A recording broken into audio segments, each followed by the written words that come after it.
여러분, 가장 완벽한 평화는 가장 끔찍한 전쟁을 준비하기 위한 완벽한 위장막이라는 사실을 아십니까? 전 세계가 열광하며 찬양했던 글로벌 세계화라는 축복은 이제 우리의 목을 서서히 조르는 가장 날카로운 비수가 되어 돌아오고 있습니다. 피 한 방울 흘리지 않고 수백조 원의 국부가 증발하고 있는 지금, 우리는 총성 없는 3차 세계대전의 한복판에 서 있습니다. 그런데 언론을 보십시오.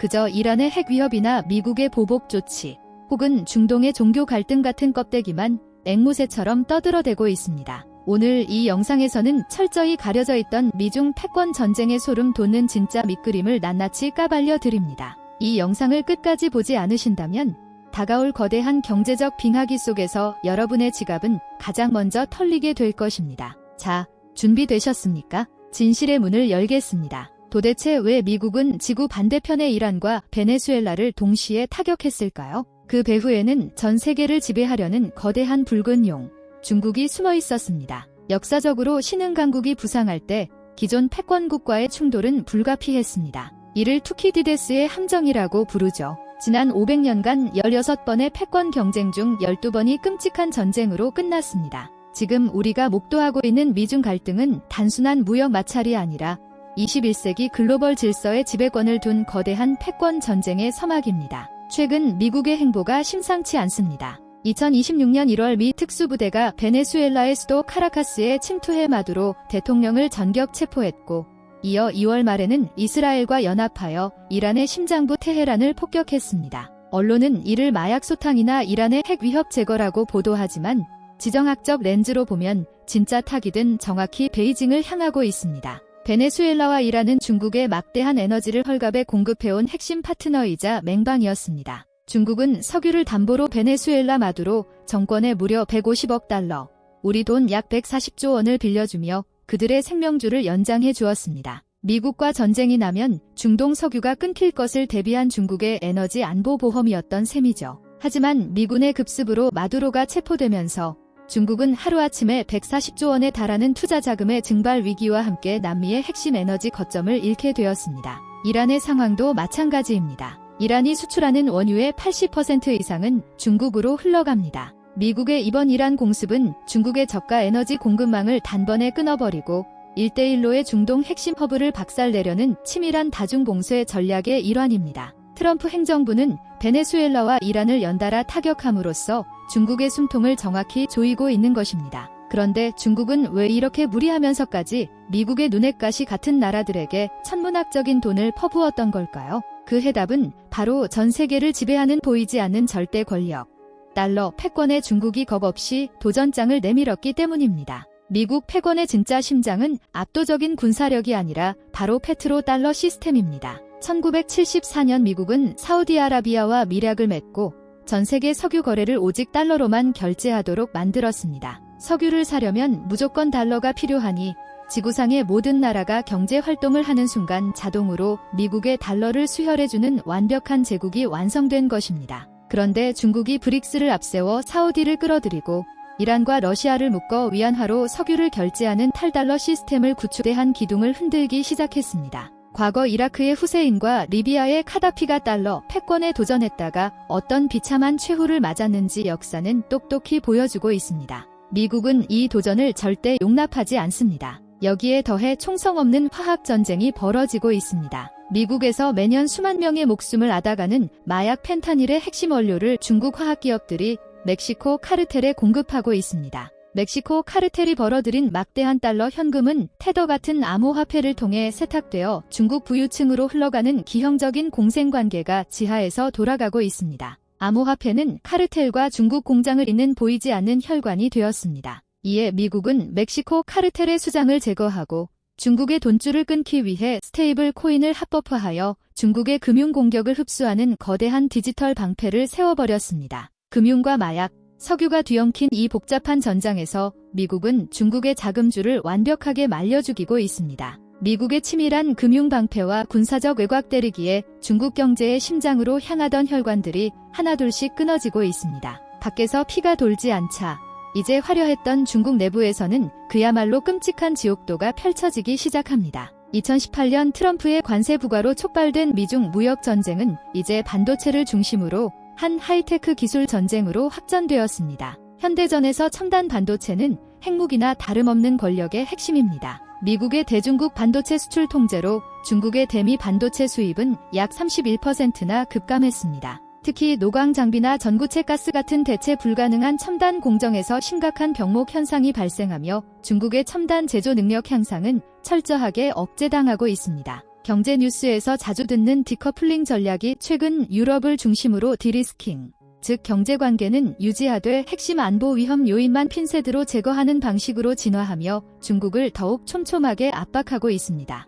궁지에 몰린 중국은 제재를 피하기 위해 국적도 소속도 불분명한 유령 선단, 이른바 그림자 선단을 동원해 이란산 원유를 몰래 들여오고 있습니다. 위치 정보 장치를 끄고 한밤중 망망대해에서 위험천만한 환적을 하며 들어오는 이 원유는 중국 제조업의 단가를 낮추는 유일한 산소 호흡기입니다. 하지만 전 세계 해상 교통로를 통제하는 최상위 포식자는 바로 미 해군입니다. 미국은 인공지능과 위성 감시망, 금융결제망 추적이라는 이중 더들로와 이 그림자 선단들의 숨통을 조이고 있으며 산둥성의 항구들은 미국의 세컨더리 보이콧이 두려워 스스로 입항을 거부하는 패닉에 빠져들고 있습니다. 중국의 에너지는 거대한 성벽 안에 갇힌 고립된 섬으로 전락하고 있습니다. 외부로부터의 에너지와 기술 공급이 차단되자 성벽 내부의 상황은 걷잡을 수 없이 무너져 내립니다. 수십 년간 쌓아 올린 중국 경제의 모순이 한꺼번에 터져나오는 붕괴의 6단계.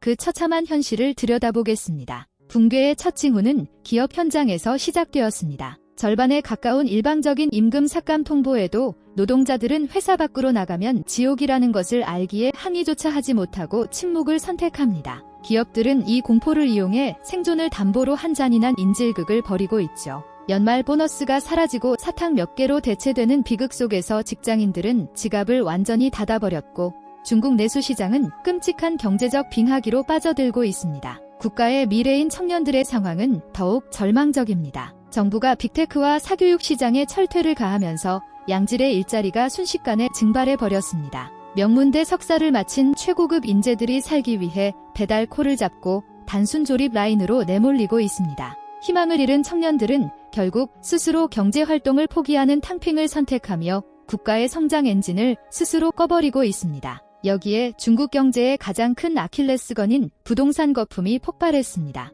헝다와 비구이위안 같은 초대형 기업들이 줄줄이 디폴트 상태에 빠졌고 부동산에 전 재산이 묶여있던 중산층의 자산은 허공으로 증발했습니다. 자산을 현금화할 통로마저 미국에 의해 막히면서 중국 경제는 8경원에 달하는 엄청난 부채의 늪에서 허우적거리며 스스로 붕괴하는 파멸의 굴레를 쓰고 말았습니다. 내부의 뼈대가 부러지고 밖으로는 숨통이 막힌 중국. 코너에 몰린 쥐는 고양이를 문다고 했습니다. 절망에 빠진 중국이 마지막으로 선택할 수 있는 가장 위험한 도박이 하나 남아 있습니다. 그리고 그 도박의 무대는 바로 우리 대한민국 턱밑의 바다입니다. 거대한 중국 경제의 혈관은 극도로 취약합니다. 중국이 소비하는 원유의 70% 이상이 해외 수입에 의존하는데 그 수입 물량의 무려 80%가 폭이 불과 2.8km밖에 되지 않는 좁디 좁은 말라카 해협을 통과해야만 합니다. 중국 군사 전략가들이 수십 년째 악몽처럼 두려워하는 이른바 말라카 딜레마입니다. 만약 전쟁 시 미 해군이 이 해협의 입구만 차단해버려도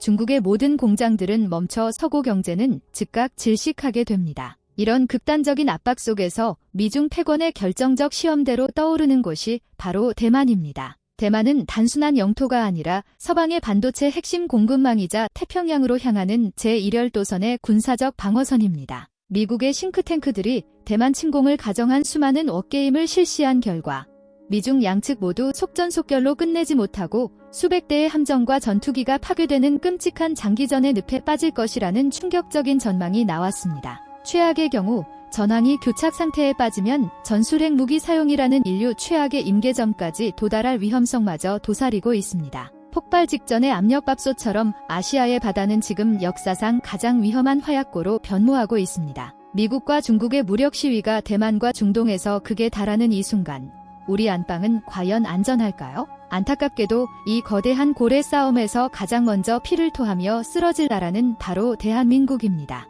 우리에게 남은 산소 호흡기가 단 9일치밖에 없기 때문입니다. 이것은 남의 나라 전쟁이 아닙니다. 이란이 호르무즈 해협을 봉쇄하는 순간 대한민국은 즉각 시한부 선고를 받습니다. 원유는 몇 달치 비축량이 있지만 국가 경제를 돌리는 핵심인 액화천연가스, 즉 LNG의 법적 비축 의무량은 고작 9일치에 불과합니다. 호르무즈 해협의 총폭은 넓어 보이지만 대형 유조선이 안전하게 지날 수 있는 깊은 수로인 딥워터 채널은 단 9km에 불과합니다. 이라는 수백 발의 미사일을 쏠 필요도 없습니다. 운해양법 협약을 악용하여 환경오염 조사가 필요하다며 지나가는 유조선들을 합법적으로 멈춰 세우는 조용한 봉쇄, 이른바 로우페어 전술을 구사하면 그만입니다. 미국조차 즉각 군사 개입을 하기 어려운 이 영악한 덫에 걸리면 한국으로 오는 가스관은 그 즉시 텅 비게 됩니다. 만약 이 봉쇄 사태가 난방 수요가 폭증하는 2월 한겨울에 터진다면 9일치 비축량은 단 5일 만에 바닥을 드러냅니다.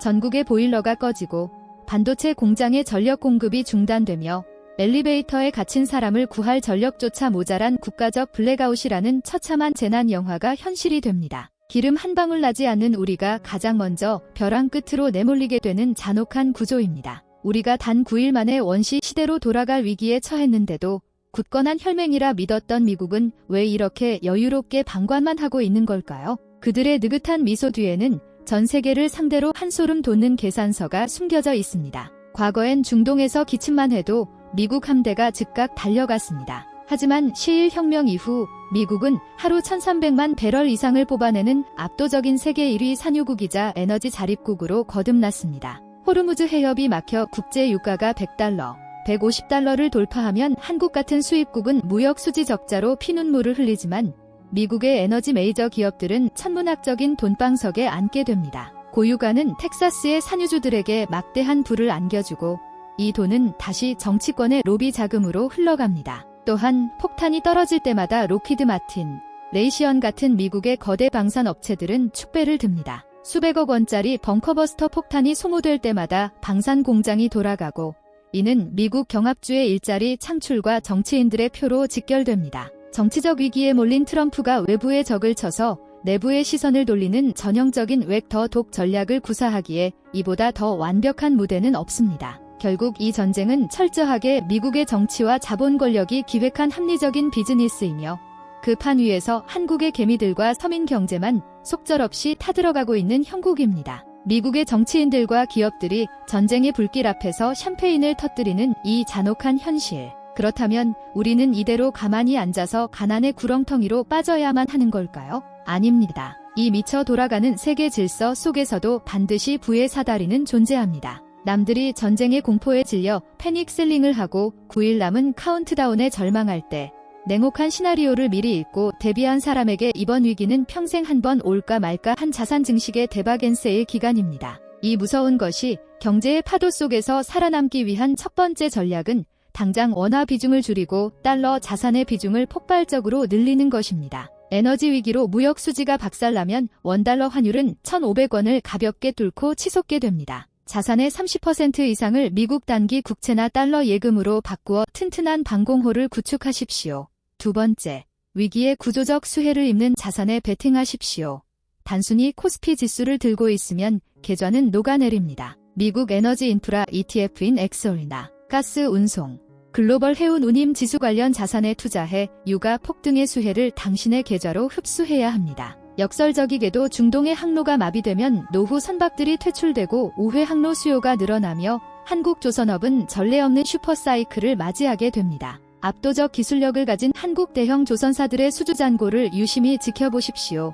마지막으로 이 위기를 교훈 삼아 화석 연료 의존도를 줄이고 소형 모듈 원전, 즉 SMR과 수소경제로 패러다임이 전환되는 거대한 변곡점에 올라타야 합니다. 공포의 지배당의 바닥에서 주식을 던지지 마시고 차가운 지성으로 패권국의 등에 올라타 수익을 누리십시오. 준비된 자에게 새로운 세계 질서는 부의 추월 차선이 될 것입니다. 선택은 온전히 여러분의 몫입니다.